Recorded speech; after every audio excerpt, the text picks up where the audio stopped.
ക്ഷീരമുള്ള ഒരു അകിടിൻ ചുവട്ടിലും ചോര തന്നെ കൊതുകിന് കൗതുകമെന്ന മലയാളം പഴഞ്ചൊല്ല് കോൺഗ്രസുകാരെ മനസ്സിൽ കണ്ടാണോ തയ്യാറാക്കിയത് എന്ന് ചോദിക്കുന്ന നിലയിലായിരുന്നു കഴിഞ്ഞ ദിവസത്തെ കോൺഗ്രസിന്റെ യുവ നേതാവ് VT ബൽറാമിന്റെ ഒരു ഫേസ്ബുക്ക് പോസ്റ്റ്.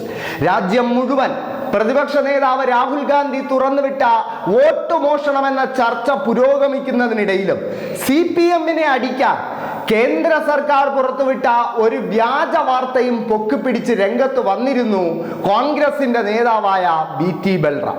എന്നാൽ VT ബൽറാമിന് അവിടെ തന്നെ ആ കമന്റ് ബോക്സിൽ തന്നെ മറുപടി നൽകി തന്റെ ഭാഗം വ്യക്തമാക്കിയിരിക്കുകയാണ് സംസ്ഥാന വിദ്യാഭ്യാസ വകുപ്പ് V ശിവൻകുട്ടി. നിങ്ങളിപ്പോൾ സ്ക്രീൻ കാണുന്നത് VT ബൽറാം ഓഗസ്റ്റ് 12-ന് പങ്കുവച്ച ആ ഫേസ്ബുക്ക് പോസ്റ്റാണ്. ആ ഫേസ്ബുക്ക് പോസ്റ്റിൽ പറയുന്നത് 2021-22 മുതൽ 2023-24 വരെയുള്ള 2 വർഷം കാലയളവിൽ 201 സർക്കാർ സ്കൂളുകൾ കേരളത്തിൽ അടച്ചുപൂട്ടി എന്ന ഒരു കേന്ദ്ര സർക്കാരിന്റെ വ്യാജ കണക്കിനെ ഉദ്ധരിച്ചുകൊണ്ട് സംസ്ഥാന വിദ്യാഭ്യാസ വകുപ്പ് വ്യക്തത വരുത്തണമെന്നാണ് VT ബൽറാം ഈ പോസ്റ്റിൽ ആവശ്യപ്പെടുന്നത്. പ്രത്യക്ഷത്തിൽ ഏതു മലയാളിക്കും വ്യാജമെന്ന് വ്യക്തമാകുന്ന ഈ വാർത്ത വോട്ട് മോഷണം പോലെ ഒരു വലിയ ചർച്ച നടക്കുന്നതിനിടയിൽ പൊക്കിക്കൊണ്ട് വരേണ്ടതുണ്ടായിരുന്നോ എന്ന ചോദ്യം കോൺഗ്രസുകാർ പോലും ആ കമന്റ് ബോക്സിൽ ചോദിക്കുന്നുണ്ട്. ഇതിനിടെയാണ് മന്ത്രി V ശിവൻകുട്ടിയുടെ മാസ് എൻട്രി. മന്ത്രി V ശിവൻകുട്ടിയുടെ ടീം ഈ VT ബൽറാമിന്റെ പോസ്റ്റിന്റെ കമന്റ് ബോക്സിൽ തന്നെ അതിനുള്ള വ്യക്തമായ മറുപടി നൽകുകയുണ്ടായി. നിങ്ങളിപ്പോൾ സ്ക്രീൻ കാണുന്നത് മന്ത്രി V ശിവൻകുട്ടി നൽകിയ ആ മറുപടിയാണ്. ആ മറുപടിയിൽ എല്ലാ വ്യക്തതയും VT ബൽറാം ചോദിച്ച എല്ലാ വ്യക്തതയും ശിവൻകുട്ടി വരുത്തുന്നുണ്ട്. അതിങ്ങനെയാണ്: നോക്കൂ ബൽറാം സഹോദര, താങ്കളുടെ ഉത്കണ്ഠയ്ക്ക് നന്ദി. പെറ്റി രാഷ്ട്രീയം വേറെ, കേരളത്തിന്റെ പൊതു താല്പര്യം വേറെ. കേരളത്തിലെ സർക്കാർ സ്കൂളുകൾ അടച്ചുപൂട്ടുന്നു എന്ന കേന്ദ്ര സർക്കാരിന്റെ വാദം അടിസ്ഥാനരഹിതമാണ്. ഇത് കേരളത്തെ അപകീർത്തിപ്പെടുത്താനുള്ള ശ്രമമാണ്. കഴിഞ്ഞ 9 വർഷങ്ങളായി കേരളത്തിൽ ഒരു സർക്കാർ സ്കൂൾ പോലും അടച്ചുപൂട്ടിയിട്ടില്ല. കേന്ദ്ര സർക്കാർ ചൂണ്ടിക്കാട്ടിയ കണക്കുകൾ 1992-ൽ DPEP പദ്ധതിയുടെ ഭാഗമായി ആരംഭിച്ച മൾട്ടി ഗ്രേഡ് ലേണിംഗ് സെന്ററുകളുമായി ബന്ധപ്പെട്ടതാണ്.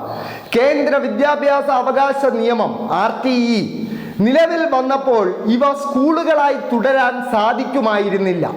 അതുകൊണ്ട് ഈ സെന്ററുകൾ ഘട്ടം ഘട്ടമായി നിർത്തലാക്കിയത്. അവിടുത്തെ വിദ്യാർത്ഥികൾക്ക് അടുത്തുള്ള സ്കൂളുകളിലേക്ക് സൗജന്യ യാത്രാ സൗകര്യവും ഒരുക്കിയിരുന്നു. അത് പ്രത്യേകം എടുത്തു പറയേണ്ടതുണ്ട്. ഏതെങ്കിലും ഒരു സർക്കാർ സ്കൂൾ അടച്ചുപൂട്ടിയതായി തെളിയിക്കാൻ സാധിക്കുമോ എന്ന് VT ബൽറാമിനോട് ചോദിക്കുന്നുണ്ട് മന്ത്രി V ശിവൻകുട്ടി. അതോടൊപ്പം കേരളത്തിന്റെ വിദ്യാഭ്യാസ നേട്ടങ്ങളെ ഇകഴ്ത്തിക്കാട്ടാനുള്ള ഇത്തരം ശ്രമങ്ങൾ മനഃപൂർവ്വമാണെന്ന് പറയാതെ വയ്യ എന്ന് പറഞ്ഞുകൊണ്ടാണ് മന്ത്രി V ശിവൻകുട്ടി തന്റെ കമന്റ് അവസാനിപ്പിക്കുന്നത്. എന്തായാലും VT ബൽറാമിന് കൃത്യമായൊരു മറുപടി മന്ത്രി V ശിവൻകുട്ടി നൽകുന്നുണ്ട്. കേന്ദ്ര സർക്കാരും അതിന്റെ മാധ്യമങ്ങളായ ജനം TVയും ഒക്കെ മാത്രം പ്രചരിപ്പിച്ചുകൊണ്ടിരുന്ന ഈ വ്യാജ വാർത്ത ഇത്ര വലിയ വോട്ട് മോഷണം പോലൊരു ചർച്ച നടക്കുന്നതിനിടയിൽ ഏറ്റുപിടിക്കാൻ കാണിച്ച ആ VT ബൽറാമിന്റെ മനസ്സ്, അതിനെ ആദ്യം പറഞ്ഞ ആ പഴഞ്ചൊല്ലിനോടല്ലാതെ മറ്റൊന്നിനോടും ഉപമിക്കാൻ കഴിയില്ല എന്ന് പറയേണ്ടിയിരിക്കുന്നു. കാരണം കേരളത്തിൽ കഴിഞ്ഞ 9 വർഷത്തിനിടെ ഒരു സർക്കാർ സ്കൂളെങ്കിലും ഇടതുപക്ഷ ഭരണത്തിന് കീഴിൽ അടച്ചുപൂട്ടിയിരുന്നെങ്കിൽ ആ സർക്കാർ സ്കൂളിന് മുമ്പിൽ നിന്നുകൊണ്ട് കേരളത്തിലെ മുഴുവൻ മുഖ്യധാരാ മാധ്യമങ്ങളും ലൈവ് റിപ്പോർട്ടിംഗ് നടത്തുമായിരുന്നു എന്നതാണ് വസ്തുത. അതുകൊണ്ട് തന്നെ ഈ വ്യാജ വാർത്തയെ അവജ്ഞയോടെ തള്ളിക്കളയേണ്ടിയിരിക്കുന്നു മലയാളി സമൂഹം. ജനം TVയും ജന്മഭൂമിയും പോലെയുള്ള സംഘപരിവാർ മാധ്യമങ്ങൾ മാത്രമായിരുന്നു തുടക്കത്തിൽ ഈ വാർത്ത ഏറ്റുപിടിച്ചത്. ആ വാർത്തയാണ്, ജനം TV ഏറ്റുപിടിച്ച വാർത്തയാണ് കോൺഗ്രസ് നേതാവായ VT ബൽറാം വലിയ സംഭവമായി ഉയർത്തി കാണിച്ച് സംസ്ഥാന വിദ്യാഭ്യാസ വകുപ്പിനോട് വ്യക്തത വരുത്തണമെന്നൊക്കെ ആവശ്യപ്പെട്ടത്. എന്തായാലും VT ബൽറാമിന് വേണ്ട എല്ലാ വ്യക്തതയും മന്ത്രി V ശിവൻകുട്ടി ആ കമന്റിൽ നിരത്തുന്നുണ്ട് എന്ന കാര്യം വളരെ ക്ലിയറാണ്.